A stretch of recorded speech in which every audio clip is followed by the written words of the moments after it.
Good evening students. In previous topic we have discussed about the TCGM method. Now today's topic is direct method.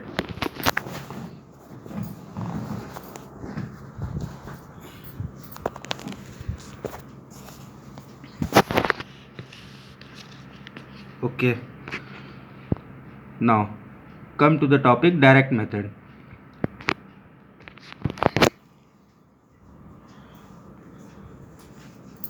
It was originated in France 1901.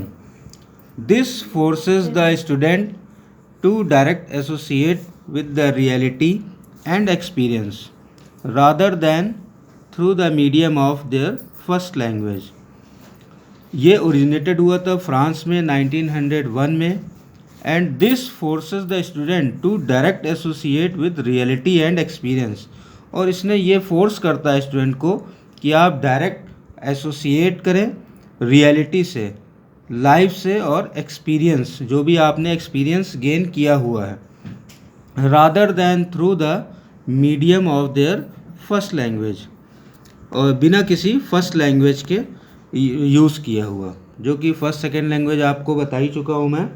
First language वो होती है जो हमारी mother tongue होती है, और second language वो होती है जो कि टारगेट लैंग्वेज होती है, जिसको कि हम पाने के लिए पढ़ते हैं। किसी भी चीज़ को टारगेट पूरा करने के लिए हम लोग उसको पढ़ाई करते हैं। According to mister H.E. Palmer who was propounded direct method and it is called an activity based method. Activity based मतलब कि क्रिया आधारित जो भी हम काम करते हैं वो वाला मेथड है, जिसमें हम कोई भी करके सीखना या लाइवली सीखने को कहते हैं activity based method. It is an activity based method. It is also called natural method. ये एक नेचुरल प्राकृतिक मेथड भी है। वो इसलिए है क्योंकि हम लोग प्राकृतिक चीज़ कर रहे हैं, लाइवली कर रहे हैं उसको, इसलिए इसको नेचुरल मेथड भी कहा गया है। Because it is learn naturally like mother tongue. Because ये हमें मतलब कि लर्न करते हैं इसको नेचुरली, जैसे कि मदर टंग। बच्चा जैसे कि बर्थ करता है, पैदा होता है, उसके बाद वो अपनी मातृभाषा में ही बोलना शुरू करता है, जैसे उसकी माँ और उसके घर वाले बोलते हैं। और फर्स्ट लैंग्वेज जो कि हमारी पहली लैंग्वेज भी है। Child learns it's mother tongue naturally and without practice. वो इसको नेचुरली लर्न करता है, बिना किसी प्रैक्टिस के करता है, क्योंकि घर में जो भी बोला जाता है वो उसको सुनता है, उसी तरह से वो उसको रिएक्ट करता है। Direct method of language teaching is known by different names like the natural method, the reform method and the anti grammar translation method. पिछले जो हमने मेथड पढ़ा था ट्रांसलेशन मेथड, उसी का ये रिएक्शन है। हर चीज़ का कोई होता है, कोई चीज़ बनती है, कोई मेथड बनता है तो उसका रिएक्शन पहले से आने लगता है कि इसमें कुछ कमी थी, ये गलत था। उसी को ये एंटी ग्रामर ट्रांसलेशन मेथड है। इसमें इन्होंने कहा था कि हम ग्रामर का यूज़ नहीं करेंगे और इंग्लिश को हम डायरेक्ट पढ़ाएंगे। डायरेक्ट मेथड के नाम से ही है कि जो इंग्लिश हम पिछले मेथड में पढ़ते थे कि ट्रांसलेशन पढ़ते थे, कम ग्रामर भी थी उसमें, तो इसमें सिर्फ जो है डायरेक्ट मेथड से इंग्लिश पढ़ेंगे और ग्रामर का यूज़ नहीं होगा। In this method English is directly use. देखिए वही चीज़ आ गई, English is directly use without the students mother tongue. English का डायरेक्टली यूज़ होगा बिना मातृभाषा का उपयोग किए हुए। विदाउट ट्रांसलेशन, कोई भी अनुवाद नहीं होगा। Without the study of formal grammar, कोई भी स्टडी हम नहीं करेंगे ग्रामर का यूज़ करते हुए। Now, the main aim of this method is to establish the bond. Establish the bond. इसका मेन एम है मेथड का, हमें एस्टेब्लिश करेंगे एक बॉन्ड बिटवीन द थॉट्स, जो भी थॉट्स हैं, एक्सप्रेशन है, एक्सपीरियंस है, and it's meaning without the interference. Interference means हस्तक्षेप of students mother tongue.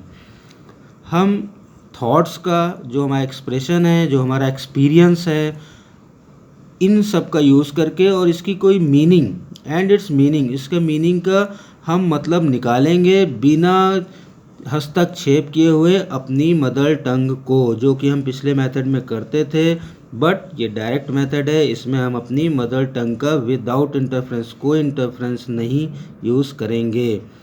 Direct method of teaching English is the method of teaching in which a new English word or expression is converted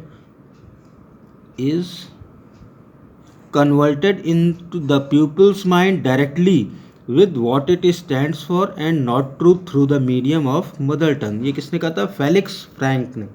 इन्होंने कहा था कि जो direct method है teaching का, English का ये मेथड है teaching, in which a new English word, इसमें कोई भी नया इंग्लिश वर्ड या एक्सप्रेशन कन्वर्ट होगा पीपल्स के माइंड में। ये मतलब कि जैसे हम इंग्लिश का कोई भी वर्ड बोलेंगे, उसमें उसको वर्ड को अल्फ़ाबेट को वर्ड को सेंटेंस में नहीं कन्वर्ट करेंगे, सीधे उसको हम एक्टिविटी बेस्ड कराएंगे, उसको वर्ड बताएंगे, उसको कन्वर्ट करेंगे पीपल के माइंड में डायरेक्टली जाए, वो दिखा के लाइव पिक्चर करा के उसको लाइव दिखा के कराएंगे, ना कि उसको हम ट्रांसलेशन पढ़ाएंगे, ना ही उसको हम ग्रामर का भी हल्का सा यूज़ देंगे।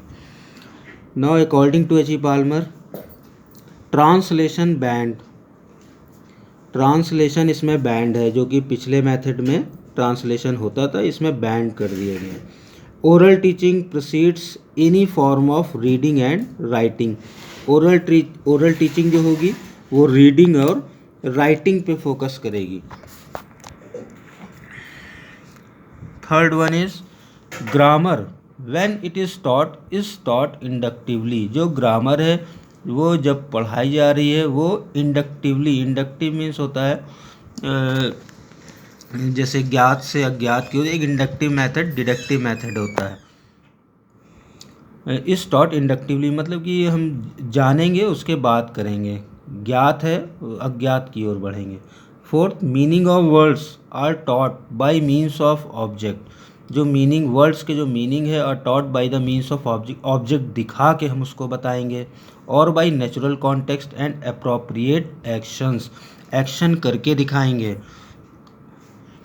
Now come to the characteristics. Number 1, audio video material is used extensively to explain the meaning. Audio video